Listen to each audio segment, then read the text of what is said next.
Konami has, I think it's called, Shinepost Be Your Idol.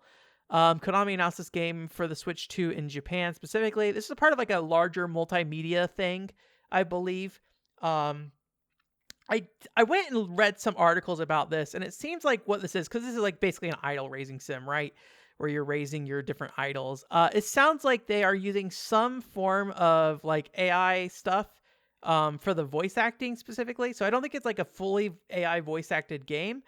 But what they're doing, I believe, is they're taking like all the different singers, and I think depending on like their stats and their ability to perform, they are adjusting basically how a character sounds when they're singing. So, if a character is failing at singing, then I think it will basically impact how they actually sing. I don't remember if this game has actual rhythm elements or if it's purely a raising game. Because if you don't know, some of these games are more or less just like you raise the character and then that just determines how they perform.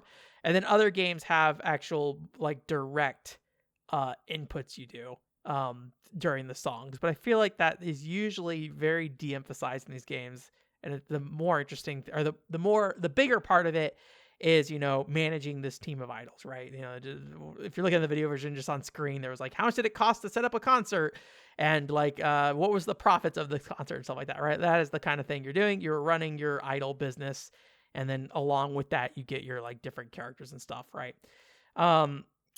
There is a game on the Xbox 360 and PlayStation 3, although I think it was originally 360 mostly, called Dream Sea Club.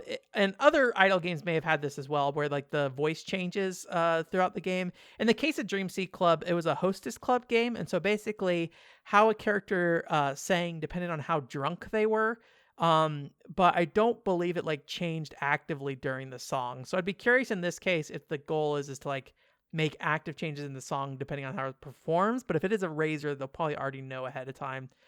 But that does cut down on probably the needed time to record a bunch of versions, and also it might make it so you can do more diversity, right? Like, I think Dream Sea Club has like 3 versions. One which is when the character's not drunk, one where the character is slightly drunk, and then one where the character is horrendously drunk. And so the way they sing is a bit different. So. Anyways, but yeah, I'd be curious to see if they localize this. I don't think there's been any sign of that yet. I know Idolmaster, I don't believe, has had any real... Well, the mobile game for Idolmaster, I think, has been localized. I don't think any of the other games have. And I think this is a actual packaged product that you're buying, yeah. So I'm not sure how many of these like packaged product idol games have really come out in the US, and if they are have been successful enough for a company to try. If there's any company that's willing to put a game out in Japan and then not worry about what Americans get or any other country, it's probably Konami. They do a ton of game stuff in Japan and seem to be perfectly fine with only Japan getting it, which is kind of what I like about Konami, and also very frustrating about Konami, because it's like people are like, Konami doesn't do anything. Like, they do stuff.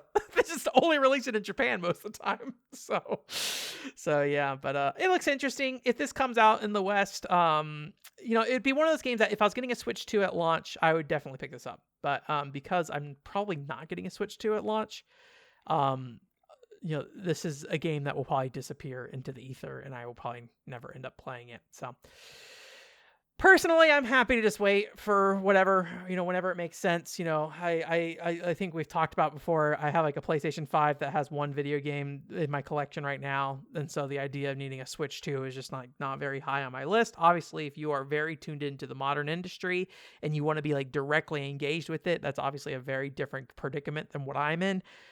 I am somebody who am very happy to play games of all eras and then get to modern games when it makes sense for me, kind of thing. But I think this and Donkey Kong would be the 2 games that I'd be most interested in checking out of that initial launch lineup. So